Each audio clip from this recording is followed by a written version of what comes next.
오늘 이야기는 어떤 사람이 강도만 이야기로 이야기가 전개되고 있습니다. 자, 누가복음 10장 30절 말씀에 보면 예수께서 대답하여 이르시되 어떤 사람이 예루살렘에서 여리고로 내려가다가 강도를 만나매 강도들이 그 옷을 벗기고 때려 거의 죽은 것을 버리고 갔더라. 약탈을 하고 때리고 버려놓고 갔다고 말씀하고 있습니다. 마침 이때 두 사람이 지나갑니다. 첫 번째는 제사장이 지나가고 두 번째 레위인이 지나가는데 이 본문에서 보면 피하여 지나갔다는 말이 두 번이나 나옵니다. 자, 31절에 보니까 마침 한 제사장이 그 길로 내려가다가 그를 보고 피하여 지나가고 두 번째 또 이와 같이 한 레위인도 그것을 보고는 또 피하여 지나갔다고 성경은 두 번이나 못 본 채 하고 피해서 지나갔다고 말씀하고 있습니다. 자, 여기서 우리가 이 피하여 지나간 사람을 보면서 내 모습은 어떨까? 내가 만약에 이런 자리에 있었으면 어떻게 되었을까? 한번 생각해 보셨습니까? 만약에 여러분들이 어두운 밤길을 가고 있는데 골목에 한 사람이 쓰러져 누워 있으면 아마 두 가지 생각이 들 겁니다.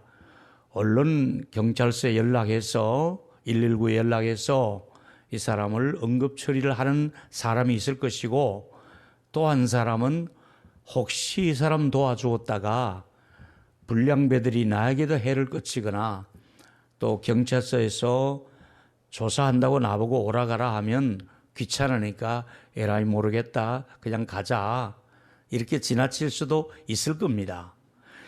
근데 이제 우리는 이 본문 속에서 제사장과 레위인이 피한 이유를 대라면은 이렇게 이유를 댈 수도 있겠지요. 종교적인 이유겠지요. 이때 당시 제사장들은 시체를 함부로 만져서는 안 된다는 규율입니다. 성스럽게 몸을 관리했다 제사에 집무해야 될 제사장이 시체를 만지지 말라고 말씀했습니다. 민수기 19장 11절에 보니까 사람의 시체를 만지는 자는 이래 동안 부정하니라. 더 구체적으로 16절에 보니까 누구든지 들에서 칼에 죽은 자나 또 사체나 사람의 뼈를 무덤을 만졌으면 이래 동안 부정하다. 사람의 시신을 만졌거나 또 피 흘린 사람을 만진 그 손이 하나님께 제물 드리기에 그 손이 너무 부정하면 안 되니까 제사장의 몸을 깨끗하게 관리하는 측면에서 금해놓았기 때문에 아마도 제사장은 이런 것들이 마음에 그려서 종교적인 이유로 피할 수도 있지 않을까 하는 변명을 우리가 들을 수도 있겠지요. 그러나 여러분, 성경에 제사장과 레위인이 할 일은 피하라고만 하지 않고 오히려 적극적으로 도와주라고 말씀하고 있습니다. 여러분 보시면 레위기 19장 34절에 보면 너희와 함께 있는 거류민들, 너희들과 함께 머물고 있는 너희 집안 사람이 아닌 사람들이 너희 중에서 있으면 나은 자같이 여기며 자기 집안 식구처럼 여기며 자기같이 사랑하라. 왜냐하면 너희들도 애굽 땅에서 거류민이 되었느니라. 이러면서 내가 너희들을 애굽 땅에 있을 때 나그네로 지낼 때에 어려움 속에 있을 때 내가 너희들을 구속해 주었지 않느냐. 그것처럼 너희들 집 주변에 어려움 당해서 쓰러져 있는 사람이 있거들랑 남처럼 여기지 말고 집안 사람처럼 여기고 그를 돌봐주라고 한 것이 제사장 레위인들에게 주신 명령이었습니다. 여기서 당시 제사장과 레위인들은 이 어려움에 처한 사람을 도우려고 하는 의무와 책임이 있는 사람들입니다. 특별히 제사장은 공공의 어떤 공동위생을 책임지고 있습니다. 나병이 들은 사람이 나았을 때 예수님이 제사장에게 가서 내 몸을 보이고 너희 마을로 들어가라고 했습니다. 제사장이 하는 일은 공적인 일을 오히려 하셔야 되는 것이잖아요. 그리고 또 레위인들은 성전에 11조를 들여놓으면 그걸 잘 보관했다가 많이 힘들어하고 배고파하는 백성들이 있으면 그 식량을 오히려 나누어 주는 일을 레위인들이 하도록 그렇게 부탁하셨거든요. 그러니까 공동의 책임을 지고 있는 제사장과 레위인이 이 쓰러진 사람을 보고 피하여 지나갔다는 것은 종교적인 이유의 변명 가지고는 그들이 부족하다는 것을 우리가 알 수가 있습니다. 못 본 채 하고 지나갔다는 것은 그 사람의 심리 상태가 잘못되었고 판단이 잘못된 것을 우리가 볼 수가 있습니다. 자, 이번에 세 번째 사람이 마침 예루살렘에서 여리고로 내려가다 보니까 사람이 길목에 쓰러져 있습니다. 마침 이 사람을 발견한 사람은 사마리아인이었습니다. 여러분, 사마리아인 하면은 유대인들이 평소에 상종을 끓이는 사람들 아닙니까? 혼혈족에다가 이방 종교를 섬기는 사람들이고 별로 가까이 하고 싶지 않아서 예루살렘 사람들은 사마리아 성에 거의 들어가지도 않습니다. 그런데 이 사마리아인이 반대로 이번에는 유대인이 쓰러져 있는 것입니다. 이때 이 사마리아인의 입장에서는 아이고 평소에 우리를 그렇게 못살게 굴고 무시하더니 아이고 잘됐네 꼴 좋다 이러면서 그냥 지나갈 수도 있는 것이 오히려 사마리아인의 입장이 아니겠습니까? 그런데도 불구하고 이 사마리아인은 그를 가까이 다가가는데 어떤 표현이 나오냐면 그를 바라보고 불쌍히 여겼다는 단어가 나옵니다. 여러분 10장 33절이지요. 어떤 사마리아 사람은 여행하는 중 거기 이르러 그를 보고 불쌍히 여겨 하는 단어가 우리가 오늘 눈여겨볼 단어입니다. 여러분, 이 불쌍히 여기는 자비를 베풀고 싶은 마음에 감동이 일어나자 그런 네 가지 일을 실천하고 있습니다. 먼저 첫 번째는 가서 기름으로 그 상처난 곳을 닦아주고 포도주를 좀 먹여주면서 진통을 좀 완화시켜 주는 거예요.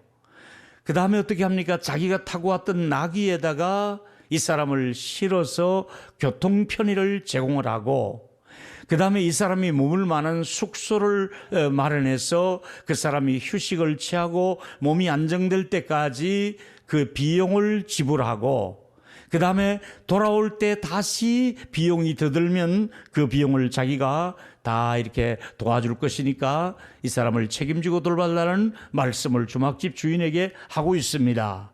자, 34절과 35절의 내용이지요. 같이 여러분이 읽었으면 좋겠습니다. 시작. 가까이 가서 기름과 포도주를 그 상처에 붓고 싸매고 자기 짐승에 태워 주막으로 데리고 가서 돌보아 주니라.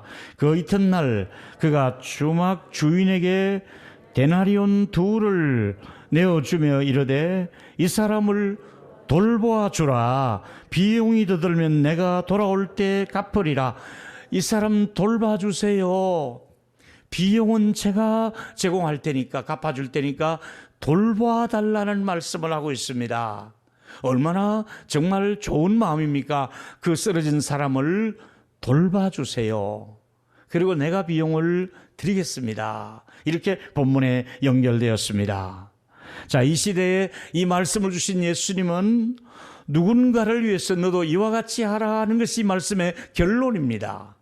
그렇다면은 단호하게 말씀하신 이 결론은 당시에 너의 입장만 생각하지 말고 너의 일정만 생각하지 말고 네가 가야 할 길에 재촉할 것만 아니라 좀 늦더라도 네가 조금 손해를 보더라도 잠깐 그 사람 귀찮더라도 또 네 몸에 피를 좀 묻혀대더라도 그 사람을 돌보아주는 이 정신을 보고 계셨고 너도 이렇게 하라고 성령은 말씀하고 있지 않습니까? 베풀며 살라, 돌아보며 살라 하는 말씀이 말씀으로 나타나면서 누가복음 10장 37절에 누가 선한 이웃입니까? 물었을 때 자비를 베푼 자니이다 이렇게 대답을 하니까 예수께서 대답하시기를 가서 너도 이와 같이 하라. 우리 한번 따라했으면 좋겠습니다. 가서 너도 이와 같이 하라. 시작. 가서 너도 이와 같이 하라. 할렐루야. 가서 너도 이렇게 살았으면 좋겠다, 이 말이에요. 사랑하는 우리 동일교회 성도 여러분, 여러분의 남은 생에 우리 교회의 어떤 방향을 이런 쪽으로 방향을 잡으면 얼마나 좋겠어요. 너희들 이렇게 사역했으면 좋겠다. 너 개인적으로 이렇게 살았으면 좋겠다. 너희 자녀들이 이렇게 살아가는 자녀로 키웠으면 좋겠다. 너 하나만 살겠다고 도망치는 자녀가 아니라 같이 이웃을 짐을 져주고 아파하는 사람과 같이 아파하고 우는 자와 함께 울 수 있는 그런 사람으로 네가 살아야 되겠고, 너희 자녀들이 그렇게 살면 좋겠고, 우리 교회가 그런 사역을 했으면 좋겠다. 이것이 오늘 말씀에 드리고자 하는 메시지의 내용입니다. 이제 우리는 우리 모두 한 사람 한 사람의 가치관, 나의 존재의 이유, 또 하나 말씀드리면 우리의 그 의지의 전환, 우리가 좀 전환해야 돼요. 생각을 조금 바꾸면 되는 거예요. 조금만 생각을 바꾸면 얼마든지 도울 수가 있는데 생각이 아직 바뀌지 않는 거예요. 변하지가 않는 거예요. 의식의 전환이 필요해요. 조금만 생각을 바꾸면 여러분이 모든 것을 다 드리라는 거 아니에요. 그냥 자기가 가지고 있던 포도주잖아요. 자기가 비상으로 쓰려고 가지고 있던 기름이잖아요. 평소에 자기가 쓰던 나그네잖아요. 그리고 자기 주머니에 조금 들어있는 그 생활비 중에 이틀 정도 그 사람이 머물 수 있도록 비용을 준 거잖아요. 뭐 조금 더 들면 제가 더 들겠다고 얘기해. 그리 큰 돈이 아니라는 거예요. 얼마든지 우리가 이런 일을 할 수가 있다는 거예요. 여러분, 세계 역사를 보면 우리나라처럼 지금 안락하고 안전하고 살기 좋은 환경은 세계 아마 제 생각에 20개국 안에 들어갈 거예요. 살기 좋은 나라 20개국 안에 대한민국이 들어가요. 잘 살고 편리하잖아요. 의료시설 좋지요. 교통시설 좋지요. 자연이 좋지요. 환경이 좋지요. 주택이 좋지요. 우리 자동차면 먹고 살만하면 모든 환경이 세계에서 가장 좋은 나라로 우리가 지금 살고 싶은 나라가 되어가고 있잖아요. 근데 제가 코로나 이전에 다녀왔던 아프리카의 우간다의 난민촌에 그 새카만 아주머니들이 그 마른 나무가지 썩은 것, 마른 걸 묶어서 머리에다가 그 무거운 걸 이고 땀을 펄펄 흘리며 가는 거예요. 오랫동안 내가 볼 때는 한 10km 이상을 걸어가야 되는 거예요. 그걸 이제 내다 팔려면. 제가 선교사님에게 물었어요. 저렇게 가지고 가서 내다 팔면 수입이 얼마나 돼요? 물었더니 목사님, 저거 나무 한 단 가져가면 한 2,000원 정도 받을 거예요. 여러분, 지금 이 지구상에는 하루에 1,000원에서 2,000원밖에 벌이가 안 되는 그 수입 가지고 연명하는 사람들이 엄청 많아요. 하루에 1,000원 벌려고 2,000원 벌려고 땀 흘리는 사람들이 다 뭐라 새끼 다 먹지를 못해요. 겨우 한 끼 먹는 사람이 얼마나 많은지 몰라요.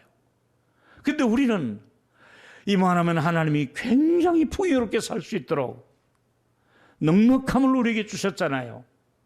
근데 어쩌다 우리 마음은 가면 갈수록 좁아지고 분노하고 감사하지 못하고 여러 가지 나밖에 모르는 이런 이기적인 삶을 우리가 살아가고 있다고 생각할 때에 내 모습이 피하여 지나가는 넉넉한 제사장의 모습이 아니겠는가. 오늘 반성하지 않을 수 없습니다.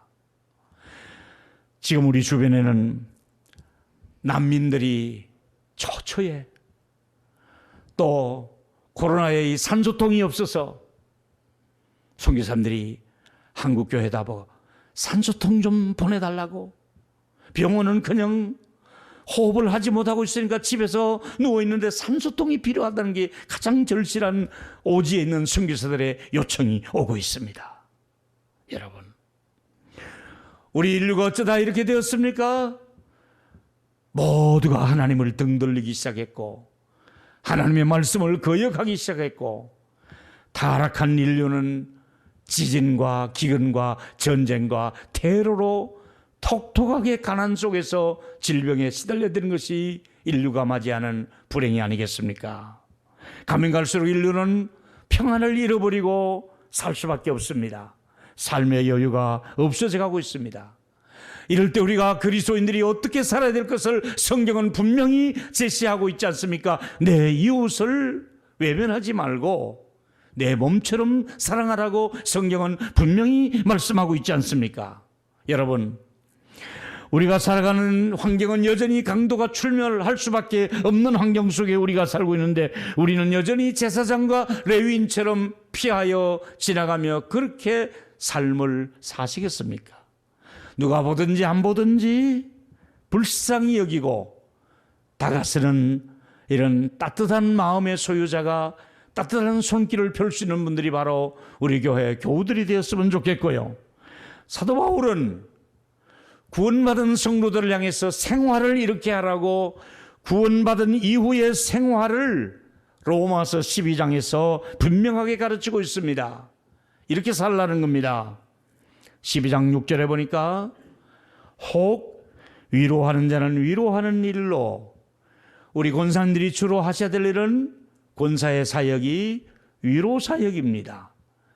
나만 믿으면 되는 것이 아니라 저 처져 있는 사람들을 위로해 주는 일을 하셔야 되겠고, 우리 교회는 구제를 그래도 잘하는 분들이 많이 계십니다. 좀 틈틈이 모아서 절약해서 목사님이 그 구제 한 대 써주세요 하고 100만 원 모으면 또 가져오고 100만 원 모으면 또 주어서, 그래서 제가 손이 부끄럽지 않도록 그들의 돈을 제가 잘 이렇게 연결해 주는 일도 가끔 하고 있지 않습니까? 뿐만 아니라 긍휼을 베푸는 자는 성실함으로 긍휼을 베풀라고 오늘 로마서 12장 6절에 말씀하고 있지 않습니까? 한 번 더 6절을 주실까요? 긍휼을 베푸는 자는 즐거움으로 이것을 하라고 말씀하고 있지 않습니까? 즐겁게 하라. 저는 긍휼의 목회를 하고 있잖아요. 그런데 즐겁다는 말이지요. 그리고 다시 한번 띄워주십시오. 로마서 12장 13절, 성도들의 쓸 것을 공급하며 손대접하기를 힘쓰라. 이제 내일 모레 명절이 다가옵니다. 명절은 내 가족뿐만 아니라 손님들을 좀 대접을 하는 절기라 생각하시고, 집안 손님, 물론 요즘은 집안에 손님을 드리기가 조금 불편한 시대가 분명합니다. 그럼에도 불구하고 여러분 집에는 언제 손님이 다녀가셨습니까? 아예 코로나 핑계대고 교회도 안 오고 손님도 대접 안 하지만은 코로나 이전은 어떠했습니까? 이제 우리가 코로나가 좀 끝나면 어떻게 살아야겠습니까? 세런들을 집에 모시고 같이 식사하고, 그래서 이 대접한다는 것은 정말 좋은 문화가 아니겠습니까? 손 대접하기를 힘쓰라. 우리 동일교회의 장점이 있다면 누군가를 만났을 때에 결코 빈손으로 보내지 아니하고 반드시 대접할 수 있는 이런 교회와 저와 우리 성도들의 삶이 되기를 주의 이름으로 축원하겠습니다. 야고보는 이런 일을 무엇으로 비교하느냐면 믿음이 있는가 없는가를 결정할 때 이거 보면 안다는 겁니다. 정말 믿음이 있는 사람은 야고보서 2장 15절에 보니까 만일 형제나 자매가 헐벗고 일용할 양식이 없는데 너희 중에 누구든지 그에게 이르되 평안히 가라 말로만, 배부르게 하라 말로만, 이렇게 해서 그에게 쓸 것을 주지 아니하면 무슨 유익이 있겠느냐. 말은 참 잘하는데 행동하지 않는 사람들 많이 있잖아요. 그래서 이와 같이 행함이 없는 믿음은 그 자체가 죽은 것이라고 말씀하고 있지 않습니까? 여러분, 우리 교회가 살아있는 교회가 되고 여러분들이 살아있는 신앙인이 되어서 주변에 신음하는 소리가 들려오거든 피하여 지나가지 마시고, 그래도 조금씩이라도 여러분의 것을 나눌 때에 이것이 하나님이 원하시는 이웃사랑의 실천이라고 생각할 때에 오늘 저와 여러분의 삶의 방향을 이런 쪽으로 가답을 잡아가시는 그런 은혜가 있기를 축원합니다. 결론입니다. 우리는 왜 자비를 베풀어야 할까요? 최후의 날 하나님 앞에 설 때에 상급과 심판과 연결되기 때문에 그렇습니다. 지극히 작은 자에게 한 것이 곧 내게 한 것이라고 주님을 대접하고 싶습니까? 상급을 좀 받고 싶습니까? 큰일 하나서도 좋습니다. 누군가가 배고파하고 누군가가 쓰러져 있고 누군가가 지쳐있는 사람 곁에 다가가서 작은 정성을 베푸십시오. 그렇게 할 때에 여러분의 남은 시간은 그리스도인의 이 정체성을 다시 한 번 더 깨닫고, 다시 말합니다, 나의 존재의 이유를 발견하시고 나의 사명과 헌신을 다짐하시면서 우리 진정한 이웃사랑으로 이 명절에도 사랑의 손을 펴고 사는 저와 여러분이 되기를 축원합니다.